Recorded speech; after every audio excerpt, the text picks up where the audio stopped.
Hello friends, अभी हम पढ़ने जा रहे हैं हिस्ट्री क्लास 6 का चैप्टर नंबर 2, जिसका नाम है आरंभिक मानव की खोज में। चलिए शुरू करते हैं। आरंभिक मानव, आखिर वे इधर उधर क्यों घूमते थे? आरंभिक मानव 20 लाख साल पहले रहा करते थे। आज हम उन्हें क्या कहते हैं? उन्हें आखेटक खाद्य संग्राहक कहते हैं। आखेटक मतलब क्या होता है? शिकारी। और खाद्य संग्राहक मतलब कि फल फूल अनाज पेड़ पौधे आदि का संग्रह करने वाला। तो उन्हें आखेटक खाद्य संग्राहक क्यों कहते थे? क्योंकि वे जंगली जानवरों का शिकार करते थे, मछलियाँ व चिड़िया पकड़ते थे, फल फूल दाने अंडे पौधे आदि को इकट्ठा किया करते थे। चलिए अब एक प्रश्न करते हैं। प्रश्न है, कौन सा विकल्प सही है? ऑप्शन नंबर 1 है 20 लाख साल पहले मानव को आखेटक खाद्य संग्राहक कहते थे। ऑप्शन नंबर 2 है 10 लाख साल पहले आरंभिक मानव को आखेटक खाद्य संग्राहक कहते थे। ऑप्शन नंबर 3 है 5 लाख साल पहले आरंभिक मानव को आखेटक खाद्य संग्राहक कहते थे। ऑप्शन नंबर 4 है कोई भी नहीं। मैं आशा करती हूँ कि आप इसका उत्तर मेरे देने से पहले कमेंट बॉक्स में देंगे। तो इसका आंसर है 20 लाख साल पहले आरंभिक मानव को आखेटक खाद्य संग्राहक कहते थे। आरंभिक मानव में क्षमता। आरंभिक मानव में ये क्षमता थी कि वे जागरूक, सतर्क और तेज थे, क्योंकि जानवरों का शिकार करने के लिए, चिड़िया व मछलियों को पकड़ने के लिए उन्हें जागरूक, सतर्क और तेज होना पड़ता था। और उन्हें पेड़ पौधों के बारे में भी जानकारी थी, कौन से पौधे खाने योग्य है और कौन से पौधे हैं जो विषैले हैं। अगली हेडिंग है, आखेटक खाद्य संग्राहक समुदाय का एक जगह से दूसरी जगह जाने का कारण। मतलब कि क्या कारण थे कि वे एक जगह से दूसरी जगह जाया करते थे? उनके कारण निम्न है। एक जगह पर ज़्यादा समय तक रहने पर फल फूल व जानवरों का समापन। मतलब कि अगर वे एक जगह पर ज़्यादा समय तक रहते थे तो वहाँ के जानवर, फल फूल आदि समाप्त हो जाते थे, इसीलिए वे एक जगह से दूसरी जगह जाया करते थे। और दूसरा है कि जानवर अपने शिकार के लिए और मवेशी चारा ढूंढने के लिए एक क्षेत्र से दूसरे क्षेत्र में जाते थे।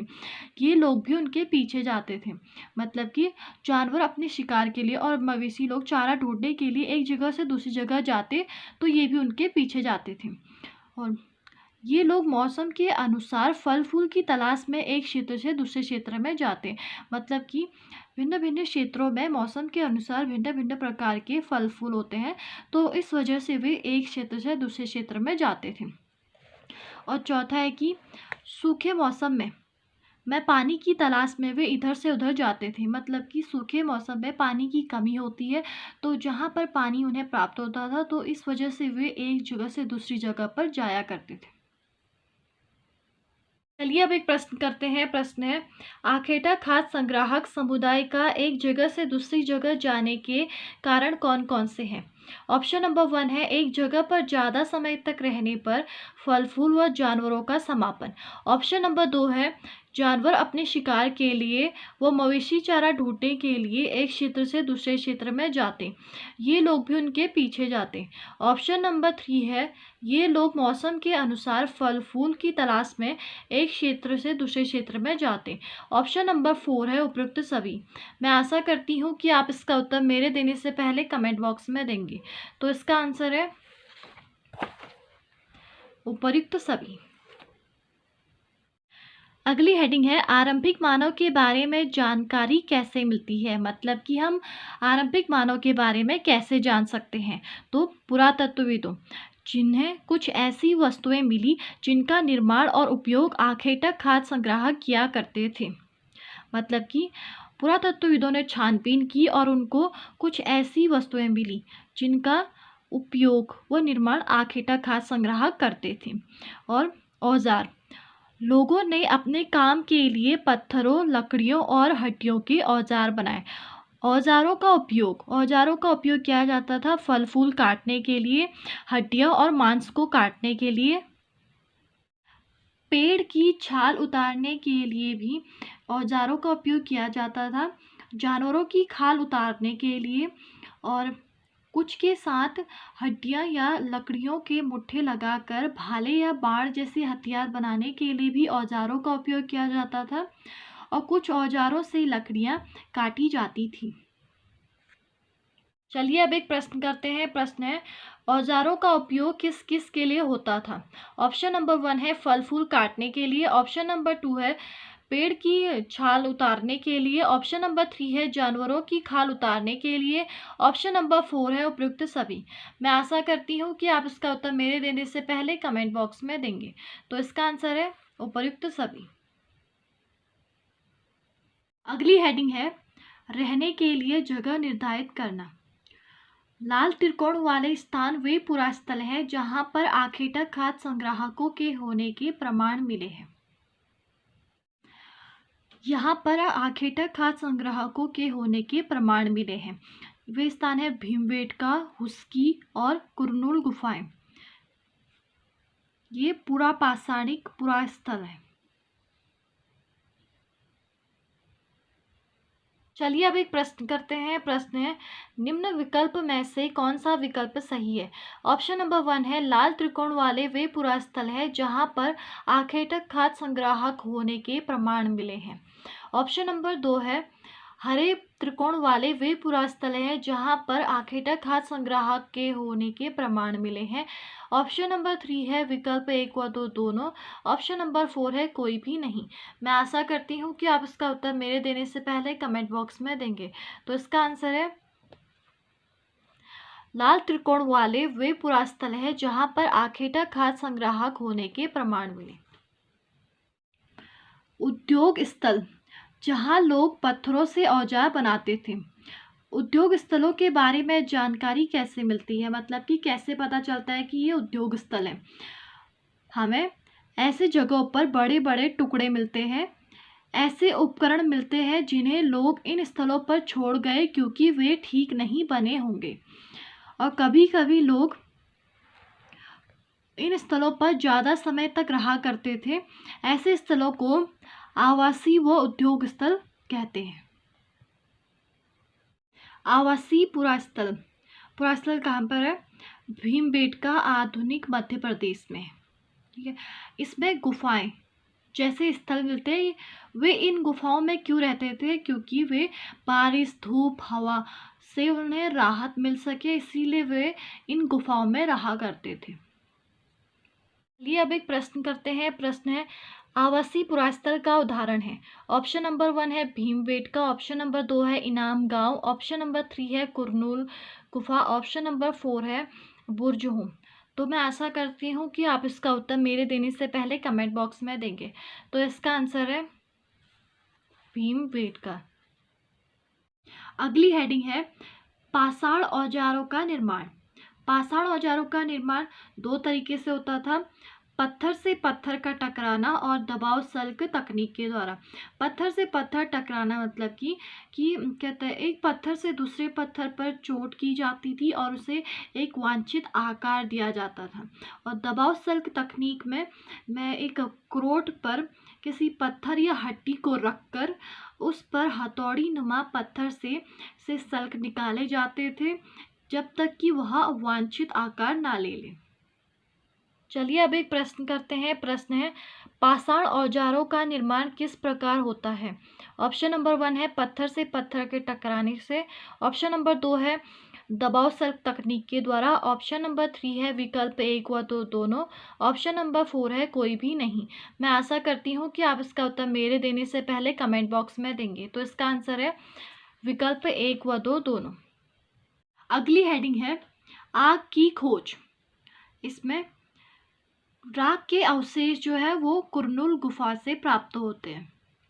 और आग का इस्तेमाल प्रकाश के लिए किया जाता था, मांस पकाने के लिए और खतरनाक जानवरों को दूर भगाने के लिए आग का इस्तेमाल किया जाता था।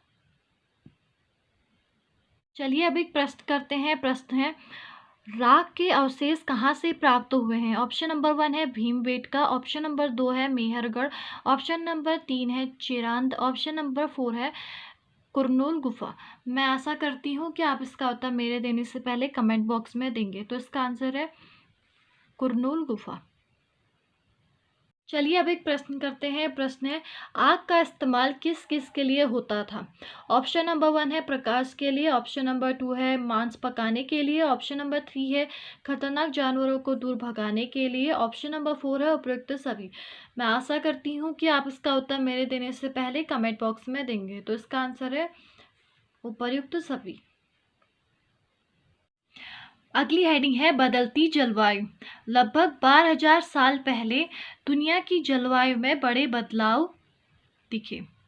वे बदलाव कौन कौन से थे? जैसे कि गर्मी बढ़ने लगी और कई क्षेत्रों में घास वाले मैदान बनने लगे और हिरण, बारहसिंगा, भेड़, बकरी, गाय जैसे जानवरों की संख्या बढ़ी। और तो लोग इन जानवरों के शिकार के लिए इनके पीछे आए और जानवरों के खाने पीने व प्रजनन की जानकारी हासिल करने लगे। लगभग 12,000 साल पहले मछली भी भोजन का मुख्य स्रोत बन गई थी। उस दौरान प्राकृतिक रूप से उगने वाला अनाज गेहूं, जौ और धान। चलिए अब एक प्रश्न करते हैं। प्रश्न है, दुनिया की जलवायु में बदलाव कब आए? ऑप्शन नंबर 1 है लगभग 12,000 साल पहले, ऑप्शन नंबर 2 है लगभग 11,000 साल पहले, ऑप्शन नंबर 3 है लगभग 8,000 साल पहले, ऑप्शन नंबर 4 है लगभग 9,000 साल पहले। मैं आशा करती हूँ कि आप इसका उत्तर मेरे देने से पहले कमेंट बॉक्स में देंगे। तो इसका आंसर है लगभग 12,000 साल पहले। अगला प्रश्न करते हैं। प्रश्न है, बदलती जलवायु के कारण कौन कौन से बदलाव आए? ऑप्शन नंबर 1 है गर्मी बढ़ने लगी, ऑप्शन नंबर 2 है कई क्षेत्रों में घास वाले मैदान बनने लगे, ऑप्शन नंबर 3 है हिरण, बारहसिंगा, भेड़, बकरी, गाय जैसे जानवरों की संख्या बढ़ने लगी, ऑप्शन नंबर 4 है उपयुक्त सभी। मैं आशा करती हूँ कि आप इसका उत्तर मेरे देने से पहले कमेंट बॉक्स में देंगे। तो इसका आंसर है उपयुक्त सभी। अगला प्रश्न करते हैं। प्रश्न है, लगभग 12,000 साल पहले भोजन का मुख्य स्रोत क्या था?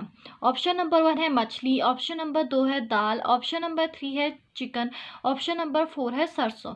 मैं आशा करती हूँ कि आप इसका उत्तर मेरे देने से पहले कमेंट बॉक्स में देंगे। तो इसका आंसर है मछली।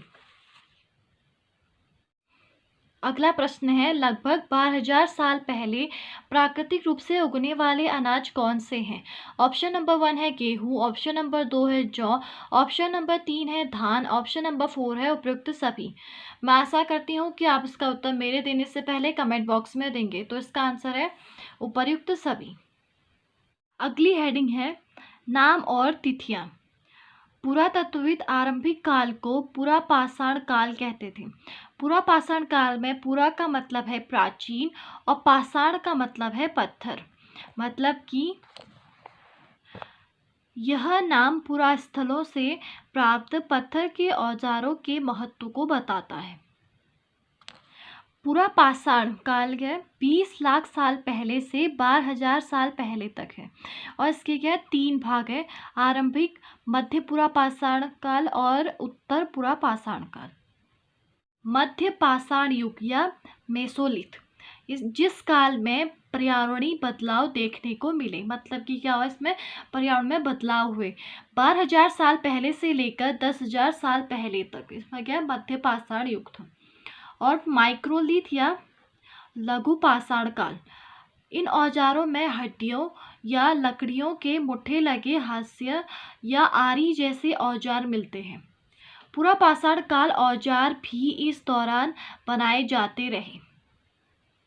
चलिए अब एक प्रश्न करते हैं। प्रश्न है, सही मिलान करें। विकल्प 1 है कहते 1 का बी सही, 2 का ए और 3 का सी। और विकल्प 2 है 1 का ए है, 2 का बी और 3 का सी। विकल्प 3 है 1 का सी, 2 का ए और 3 का बी। और विकल्प 4 है 1 का ए, 2 का सी और 3 का बी। मैं आशा करती हूँ कि आप इसका उत्तर मेरे देने से पहले कमेंट बॉक्स में देंगे। तो इसका आंसर है 1 का बी, 2 का ए और 3 का सी। यानी कि पुरापाषाण काल का 20 लाख साल पहले से 12,000 साल पहले, और मध्य पाषाण काल का 12,000 साल पहले से 10,000 साल पहले, और नवपाषाण काल का 10,000 साल पहले। पुरास्थल उस स्थान को कहते हैं जहाँ पर औजार, बर्तन, इमारतों जैसी वस्तुओं के अवशेष मिले हैं, जिनका निर्माण उन्होंने अपने उपयोग के लिए किया और बाद में उसे वहीं छोड़ गए। ये देखिए, ये है पुरापाषाणिक पुरास्थल भीमबेटका, हुस्की व कुरनूल।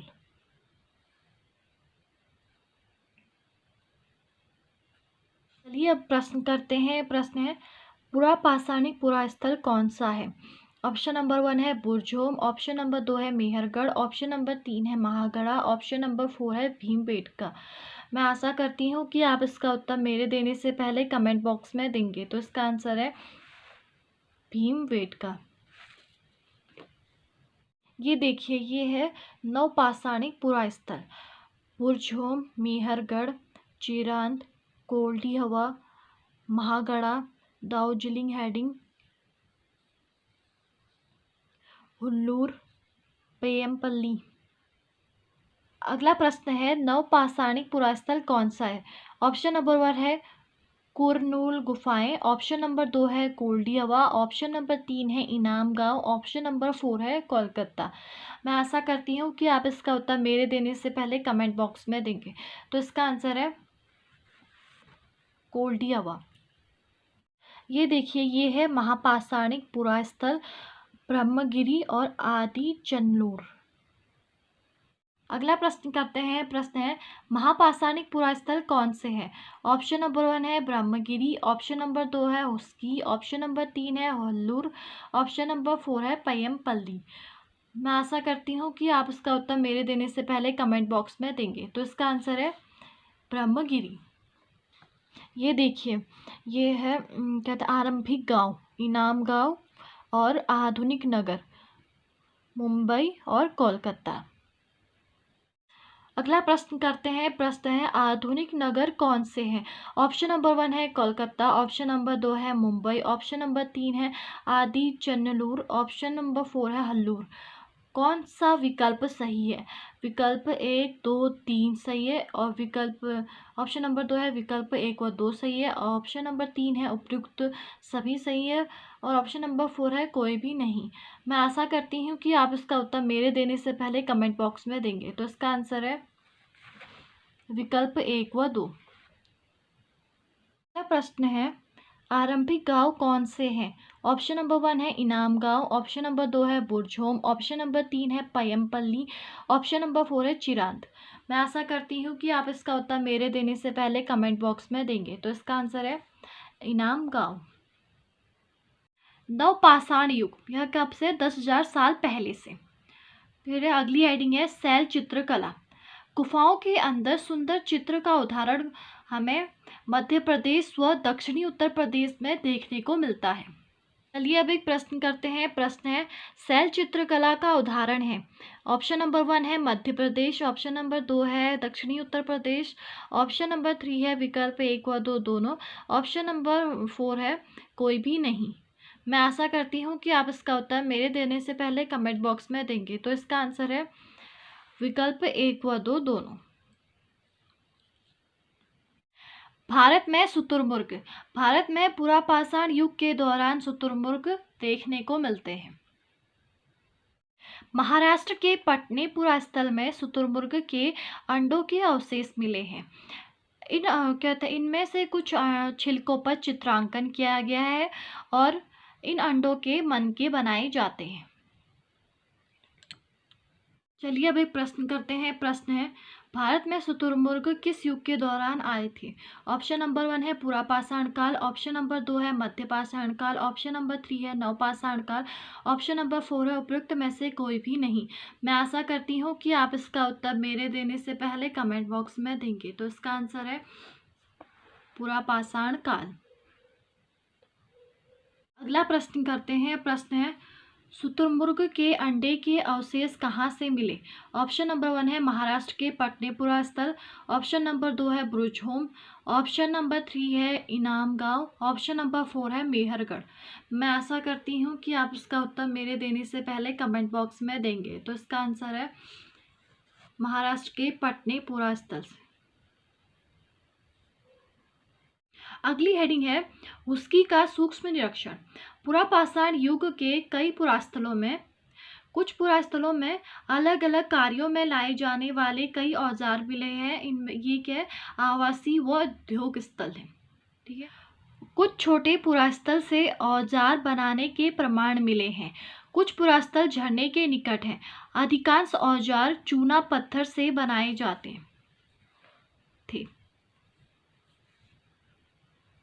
चलिए अब एक प्रश्न करते हैं। प्रश्न है अधिकांश औजार किससे बनाए जाते थे? ऑप्शन नंबर 1 है चूना पत्थर, ऑप्शन नंबर 2 है सीमेंट, ऑप्शन नंबर 3 है कंकड़, ऑप्शन नंबर 4 है पत्थर। मैं आशा करती हूँ कि आप इसका उत्तर मेरे देने से पहले कमेंट बॉक्स में देंगे। तो इसका आंसर है चूना पत्थर।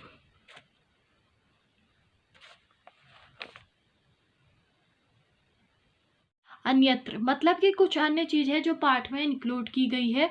यह चित्र फ्रांस की गुफा का है। इस पुरास्थल की खोज 100 साल पहले 4 स्कूली बच्चों ने की थी। इस तरह के चित्र 20,000 साल पहले से लेकर 10,000 साल पहले के बीच बनाए गए। इसमें चित्र है जंगली घोड़े, गाय, भैंस, गैंडा, रेंडियर, बारहसिंघा और सुअरों को गहरे चमकीले रंग से चित्रित किया गया। चलिए अब एक प्रश्न करते हैं। प्रश्न है फ्रांस की गुफा की खोज कब हुई?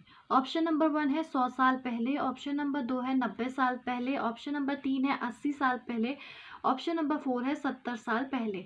मैं आशा करती हूँ कि आप इसका उत्तर मेरे देने से पहले कमेंट बॉक्स में देंगे। तो इसका आंसर है 100 साल पहले।